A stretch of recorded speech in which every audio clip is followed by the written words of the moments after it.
Hi dears, welcome to English classes at Radhika Rinesh. I'm Radhika. Today we are going to learn a beautiful poem which is written by the romantic poet John Keats, that is Ode to Autumn. At first, just have a look into the biography of John Keats, who was born in 1795 and died in 1821. John Keats belonged to the second generation of romantic poets, along with Lord Byron and Percy Bysshe Shelley. Unlike other romantic poets, he gave much importance to emotions and expressed those emotions through natural images. Ode to a Nightingale, Ode on a Grecian Urn, Sleep and Poetry, On the First Looking into Chapman's Homer, that's a sonnet, are examples for other poems written by John Keats. Here, Ode to Autumn, it is considered as the final work along with a group of poems known as Keats' 1819 Odes. So, Ode to Autumn comes towards its last phase. What is meant by an ode? An ode is a long poem with a serious subject matter, elevated in its word choice and style, and elaborated in its stanzaic structure. Ode to Autumn is serious in its subject matter, that is, through the season autumn, the poet is actually telling about life itself. The word choice and style is also very elevated or of higher order. Stanzaic structure is also elaborated. It has been divided into three stanzas with 11 lines each. It's an example for Horatian ode. Horatian ode is a kind of odes written by the Greek poet Horace, which follows certain uniformities like uniform stanzas, same metrical pattern, more personal, meditative, and restrained. Ode to Autumn follows all these elements or all these characteristics of a Horatian ode with the uniform stanzas. Each and every stanza contains 11 lines each. With the same metrical pattern, all the stanzas have same meters or metrical patterns. It's more personal. The poet is telling about his own life, actually, and meditative and restrained. Let's go through the poem now. It's an example for meditation ode. Here, the poet is meditating on death. Actually, he is telling about his own death. He is realizing the approaching death.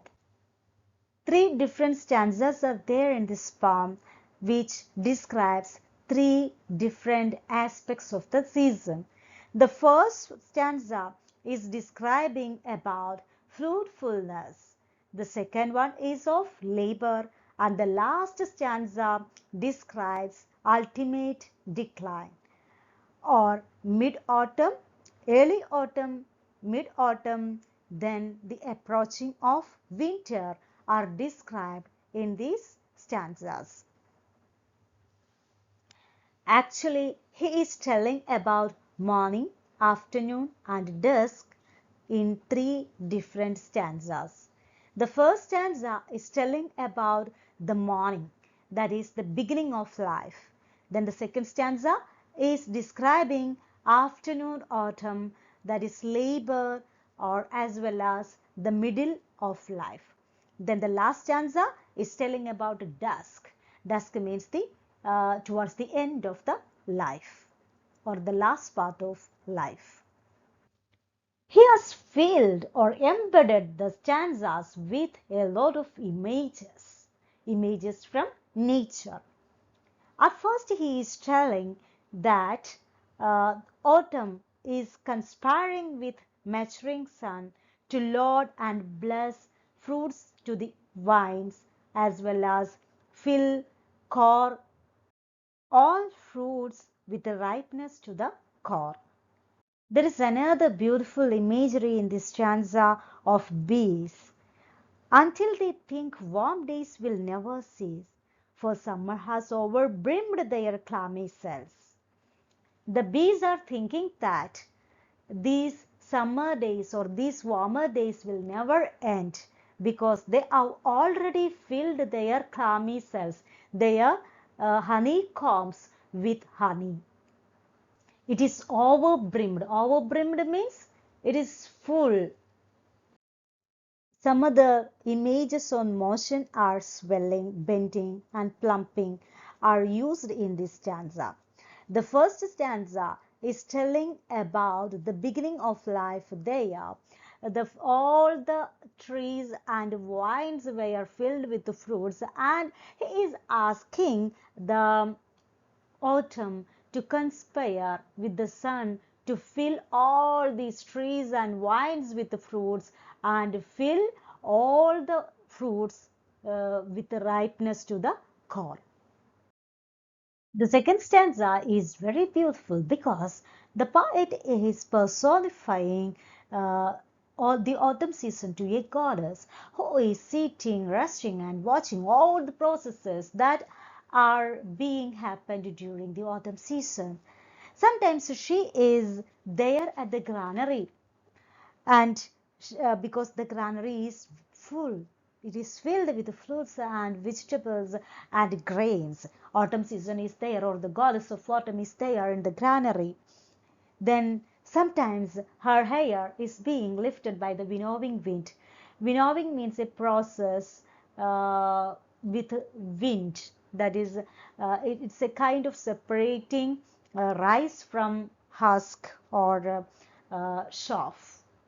Then anyway, these kinds of things are happening during the autumn season, and sometimes she is crossing the brook because the brook is so beautiful during the autumn season, and sometimes she is waiting patiently at the cider press. Cider press is a kind of machine with which we are making apple juice.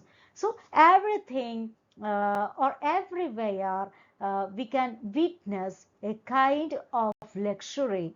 The goddess of autumn is there at each and every nook and corner of the world during autumn season.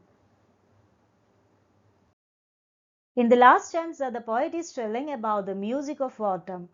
We know that the poets, writers are glorifying the music of spring because a lot of birds will be there and their chirping will be very beautiful during spring.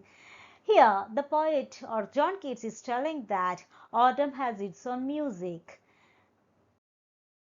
During autumn, everywhere we can see a kind of rosy dew during dusk. We have already said about the time which he is mentioning through all these three stanzas. In the third stanza, he is telling about dusk, that is towards the end of the life. The life is going to an end now. And here the time is dusk or evening. There a rosy hue, that is because the sun is going to set. A kind of rosy hue is spread over the stubbled plains where harvest had been taken place.